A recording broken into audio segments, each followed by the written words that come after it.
এই আউটারের উপরে একটি কালো সকেট থেকে, তো কালো সকেটটি হারিয়ে গেছে কাস্টমারের হাত থেকে, তো এটা আমরা ফিক্সড করে দেবো। আউটারটি বার হয়ে যাচ্ছে। এখানে আমরা একটা সিম কার্ডের ট্রে নিয়ে নিয়েছি। সিম কার্ডের ট্রেটি আমরা কেটে নিয়ে ওই সাইজ করে আমাদের যে আউটার সুইচটি আছে, আউটার সুইচটি এই সিম কার্ডের ট্রে দিয়ে আমরা ফিক্সড করব।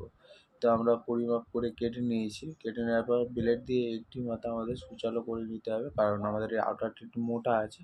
তো একটি সাইড আমি একটু পাতলা করে নেবো। পাতলা করে নেওয়ার পরে আমাদের যে আউটারটি আছে, আউটারটি একটি মাথায় লাগাবো। দেখুন আমি ছোট করে নিয়েছি। আউটারের যে মাথাটি আছে, প্রথমে আউটার সুইচটা আমরা প্রেস করে নিয়ে মাথাটা এটা ফিটিং করে দেবো। এটা ফিটিং করে দেওয়ার পর এই যে সিমের আমরা টুকরোটা লাগিয়েছি, এই টুকরোটা আঠা দিয়ে দেবো। আঠা দিয়ে দিলে কী হবে, এটা আমাদের ফিক্সড হয়ে যাবে। ভিডিওটি ভালো লাগলে অবশ্যই এটি লাইক করবেন, সাবস্ক্রাইব করে দেবেন। এটি এমআই নোটস